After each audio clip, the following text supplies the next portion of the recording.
India is hoping to lure global manufacturing to its shores with a campaign urging firms to make in India. But are companies swayed by the idea? Well, Martin Sung finds out as our Investing in India series continues. When China's biggest handset maker, Xiaomi, announced that it was going to assemble phones in India, many saw it as a smart move and a boost to India's dream to become a global manufacturing hub. When you import goods from some other country, the lead time for you to order and then bring them to India is about 4 to 5 weeks. While you manufacture them in India, this lead time reduces from 4 to 5 weeks to about 2 to 3 weeks. And that helps you in being more capital efficient. Going forward, obviously our plans are to expand this manufacturing capacity and to bring more and more products into the India manufacturing fold. Modi's big idea is to push the industry to the forefront. The objective is to kickstart India's sluggish manufacturing industry. Right now, it accounts for about a little over 10% of GDP, but India hopes that contribution will climb to a quarter in the short to medium term. India's sweet spot for manufacturing could be right in the middle. Small and medium-sized enterprises would still form the backbone of India's economy. Traditionally, manufacturing is the sector that contributes most strongly to economic growth in developing countries and creates jobs. But this manufacturer said companies will stay away from investing if there are overly restrictive tax, labor, and land regulations to grapple with. GST is one issue. If that GST is brought online, it will definitely save a lot of costs. Now it's very difficult to buy land, and it's also very expensive to buy land. So if you, as an industry, when I want a large piece of land to run a large facility, the inherent cost of the real estate is so heavy, it's just not viable. India's ailing infrastructure is also a big stumbling block. The country still doesn't have enough modern roads, railways, and ports to transport goods efficiently for export. If you think about the complexities of the logistics arbitrage, trying to manufacture things in India and then export them, I think the first step, a logical step, has got to be make for the local market, which is fast growing and it can increasingly absorb local production.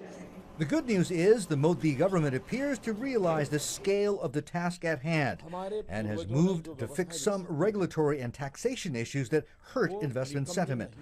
But the pace of reforms is key. Analysts say India has to work faster to roll out business-friendly measures or risk letting rhetoric get ahead of results. Prime Minister Narendra Modi and his team are trying to turn manufacturing in the country into a main driver for the economy. Anand Mahindra, chairman of the Mahindra Group, tells us why the policy, in his mind, makes sense and how India should forge ahead. When you want to build a consumer product and you want to build connect, you want to test markets, you want to mitigate risk, it makes sense to be very proximate to your ultimate market. The very notion of manufacturing is undergoing a change again. You know, everyone in the world is talking about 3D printing. Yes. I don't have to belabor that point. The digital technology and things like 3D printing were enabling much more local manufacturing. I want to make sure that India is ready for that future. My belief is that if we go back to Gandhian principles and say that every village, in fact, has to be a self-contained unit, if we want to prevent a mass migration and the problems that China has suffered, we should enable a number of small-scale units with new technology, with digital technology, and connected via cloud to their markets. That could be another template. I just want to make sure that India doesn't get left behind focusing on the old model of Make in India alone, while the rest of the world moves in at warp speed into this new era. If everybody in his or her village was able to make whatever they wanted, or whatever, let's say, the market wanted on demand, where would that leave a group like Mahindra with the size and the scale and the different verticals, the different disciplines? There is room for many models. Following one model and presuming this is the only path to the future is going to be wrong. I believe many models will coexist, and I don't want to be left out of either one of them. So we, in fact, are remodeling our group to mirror what society will look like. We will have large enterprises which involve large-scale manufacturing, and at the same time, we are incubating a number of startups which I hope will be in the vanguard of this small is big movement. I will not pretend with you, Martin, that India is an abundant source already of highly skilled, high-tech oriented labor. We have a way to go for that.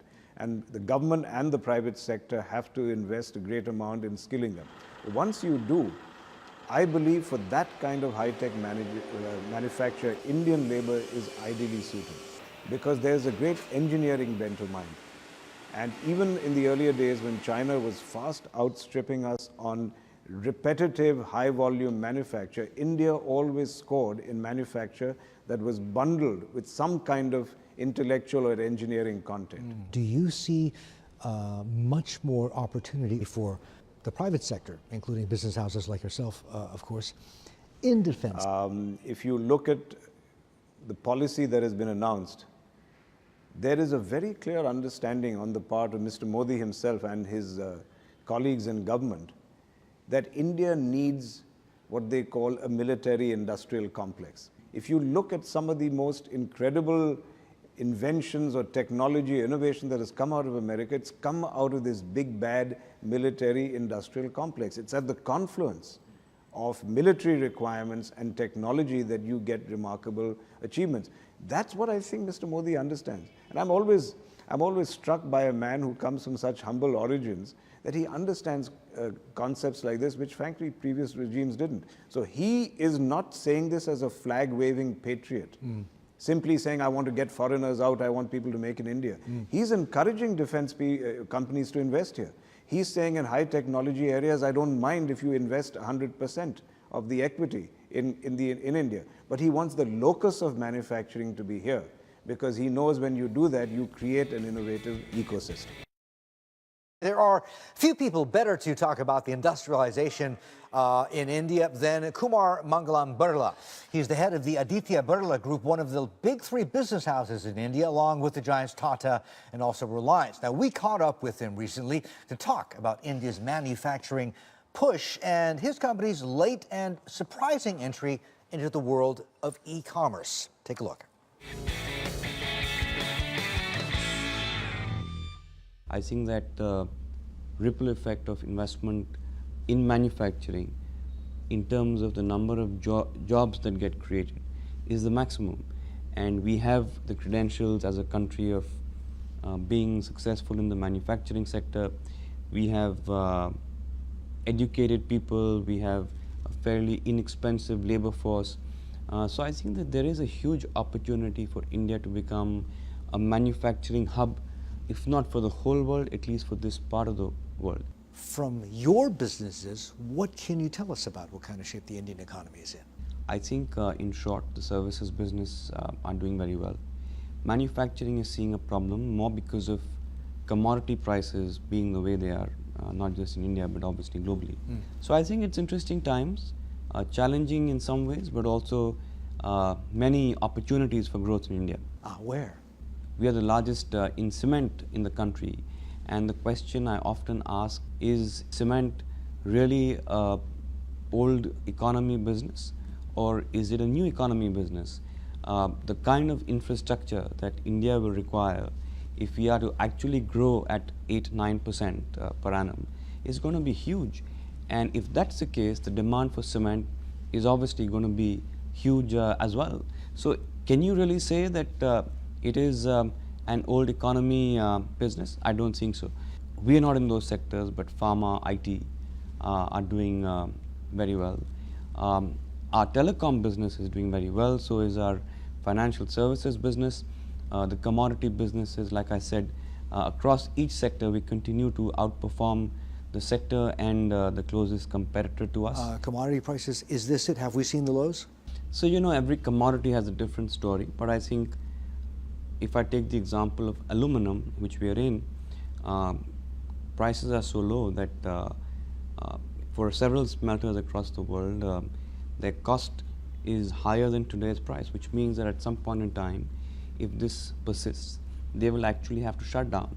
When that starts to happen, you know, at some stage, demand and supply start to come closer, and prices correct. So that is, I think, a fair assumption to make. One of your latest initiatives which is getting actually a lot of attention into e-commerce or e-tailing, ABOF. It's all about fashion, apparently.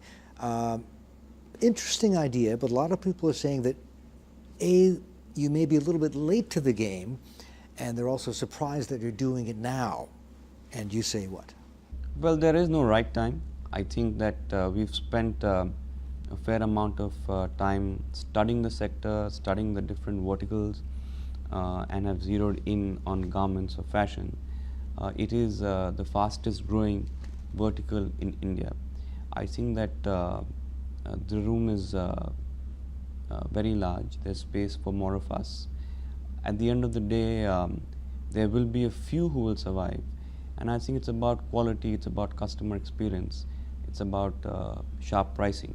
We've launched a very good product. We're not in a hurry, we have deep pockets, and we are in it for the long run. So India has been a runaway success for us. We entered the market in the middle of the summer of 2014, right? So just over a year ago.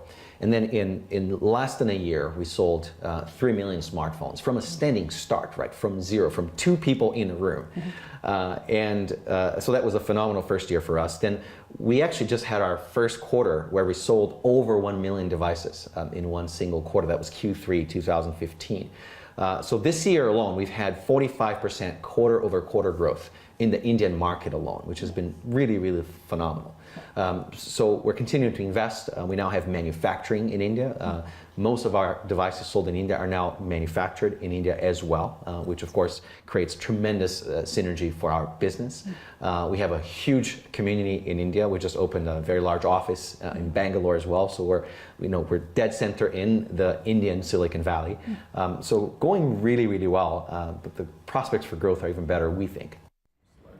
Eunice also asked how the company was positioning itself internationally after successfully expanding within China. Xiaomi has always had global ambitions from the beginning. We, of course, started here in China, which is a great platform market because it allows you to build scale across the board. But we've always wanted to become one of the world's biggest consumer electronics and internet brands, right? And that remains our goal, of course. 2 years ago, we started that expansion. It was roughly around the time when I joined the company, and we've expanded initially into Southeast Asia. We then entered India, which has been a phenomenal market for us, and most recently we also entered South America in Brazil to start with, and expanding into other markets soon. Right, so we've now learned to export our model, right, the model that has worked so well here in China to a bunch of other markets, and that expansion is well underway. Okay, joining us live from Mumbai is Nilesh Shah, Managing Director at Kotak Mahindra Asset Management. Nilesh, thank you so much for joining us. In this package there, we heard a lot of reasons to be optimistic about investing in India. What about the reasons to be pessimistic about investing in that country? Weak capital investment, specifically on the private and public side, and we're seeing that factories are running 30% below capacity. Where do you stand?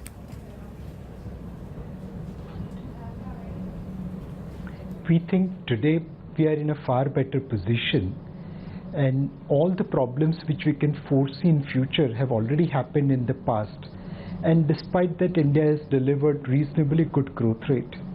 I just want to present one story to your viewers. We have a company called Maruti Suzuki India Limited. It sells car in India alone. The parent company of Maruti Suzuki, Suzuki Motors, which sells car worldwide. Maruti pays royalty to Suzuki. Suzuki doesn't give any benefit to Maruti. Maruti's today's market cap, selling in India and withstanding all the problems of infrastructure, corruption, bureaucracy, politics, is more than Suzuki, even though Suzuki owns half of Maruti and Maruti doesn't own anything of Suzuki. Working in one country like India, Maruti is able to outperform its parent Suzuki. We believe what Maruti has done to Suzuki, same thing many multinational companies, subsidiary companies in India will do to their parents. And that is the opportunity of India. Short term, lots of hurdles, but longer term, if you stick it out, you will make enough returns. But wait a second, Nilesh, you said all the bad news has been priced in. Well, we haven't seen the worst of the news come yet. That is the first rate hike. What happens when the Fed finally moves? Definitely, US Fed rate hike is an important factor. Fortunately, US Fed has communicated its intent for quite some time, and hence my feeling is that market is reasonably factored in that rate hike. We had seen that in quantitative easing, where the actual withdrawal of quantitative easing did not impact Indian market or emerging market, but the speculation of quantitative easing withdrawal in mid-2013 created more adverse impact. So to a great extent, Fed rate hike is priced in, unless until the message by the US Fed that they are looking to raise interest rates far more speedier and not in a gradual or calibrated manner, I don't think so market will be at risk.